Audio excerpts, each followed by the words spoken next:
Hey everybody, it's Michael Fouché again, Goat Screw Incorporated. I am up, it's about 4 o'clock on Saturday morning, January 7th. I'm either up real late or up real early. I don't know which one it is right this second. January 6th, because I live local, for those of you who don't know, I'm 25-30 minutes out of D.C. January 6th is still an event for us around here. It still gets attention, it still gets play on the local news channels and radio stations and things like that. One of the things that I wanted to do is kind of get an update. If they're going to do a review on 2 years later, I'm going to do a review on 2 years later.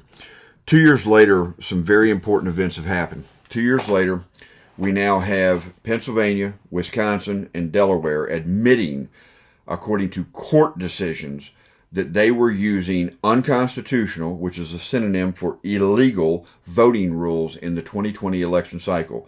Now remember, me and a million of my closest friends went to D.C. on January 6th because we had serious questions about the processes, the mechanisms, the rules that were being utilized in these 50 states to get the election process, right? We were worried about ballot harvesting. We were worried about whether or not you were checking IDs. We were worried about, remember, got COVID crazy going on, but some of this stuff started before COVID crazy. But when COVID crazy came in, what did the left do? The left went batshit and took it full scale as license. I live in Virginia. We started calling Ralph Northam King Ralph. Why? Because the dumbasses in 400 years of Virginia history, it had never occurred to them that when an emergency declaration went into place, that it would be longer than either a hurricane or a snowstorm, right? Natural disaster type scenario. It had never occurred to them that emergency powers could be something that would be utilized for 6 months, 9 months, a year and a half, right? And so there was no provision in Virginia for a look back, a review, an oversight system, which has now been corrected since we went on through down the road. My point being that government, the leftists in the government, as usual, took full advantage of this thing. What was the old saying? Never let a crisis go to waste, right? The left believes that and practices it every chance they get. So it was bad enough. There were already things in the pipeline. Act 77 in Pennsylvania was already in the pipeline. I think the Delaware rules were already in the pipeline. Before COVID really got pronounced and really got to be something everybody was worried about. The 2020 WEC, I'm not entirely sure when those triggered. Point being, we had concerns before the election. We made those concerns known before the election. We were told to sit down and shut the hell up before the election. We were told by SCOTUS that we couldn't have a suit brought to SCOTUS because we had to wait until after the election so that we would actually have damages. Well, you'll notice that after the election, nothing went to SCOTUS because we didn't have damages. Wait a minute. I'm paying 15% more inflation right now than I was when Donald Trump was president. That's damages, okay? That's freaking damages. What I'm concerned with, though, is that the media, not surprised, but I'm not happy, I'm damn sure pissed off about it, media has made no effort to inform the general public. Ashley Babbitt was right. Pennsylvania decided that Act 77 was unconstitutional. Delaware decided that ballot harvesting was unconstitutional. And I'm not talking about federal constitution, I'm talking about state constitutions. The WEC rules, 2020 WEC rules, were overturned as exceeding the WEC's authority and usurping legislative authority, an Article 2 violation, Article 2 of the United States Constitution. These are questions that we brought to the table before the election. We were told to sit down and shut up. These are questions we brought to the table on J6. These are questions that Ashley Babbitt was asking when her government shot her. That is what happened on J6. You can pretty it up all you want to and talk about, well, she was a threat. No, she wasn't. She was 12 feet away from Officer Byrd. She was on the other side of a physical barrier and she was unarmed. And oh, by the way, there was a QRT right behind her ass, literally coming up the steps about 5 feet away. They got there 4 to 6 seconds after the shot was fired. That's how close they were. So, no, she was not a threat to Officer Byrd. No, it was not a clean shoot. No, it would not be acceptable in any other environment in the United States of America right now, and I defy you to show me the training manual that would describe that shot as a clean shoot. Ashley Babbitt was there to ask questions. She died in the process. I want to make sure that we know going forward that she and we were in fact correct. We were concerned with these things, and we were now able to show via court cases in those states. This is not even SCOTUS, boys and girls. You can't tell me this is because of a right-wing Supreme Court. Right-wing my ass. But you can't tell me this is because of a right-wing Supreme Court. This isn't SCOTUS. This is state cases. Right? So that's item number one. Ashley Babbitt and I was right. Item number two. We endured a year and a half at least, maybe just under 2 years. Matter of fact, I could probably bring it up right now on Twitter and Facebook, and somebody would laugh at me and want to be abusive about it.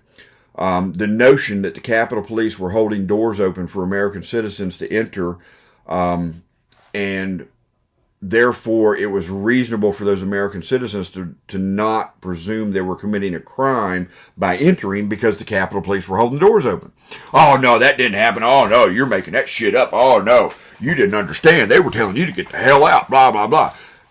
Ignore the 10,000 hours of friggin' video footage, including John Sullivan's video footage.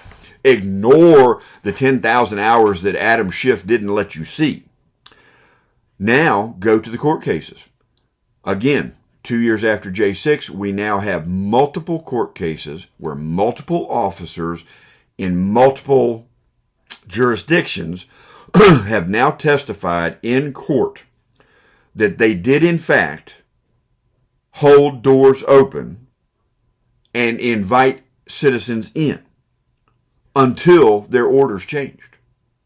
So somewhere along the line, and I don't even have a problem with the orders changing. My problem is we pretended for 2 years that they didn't. Or actually, we didn't pretend for 2 years. The left pretended for 2 years. Because the left is totally comfortable with human sacrifice, and they were more than happy to have the political prisoners of J6 spend 2 years in jail without proper due process over trespassing and illegal parade because it made political points for them with the media.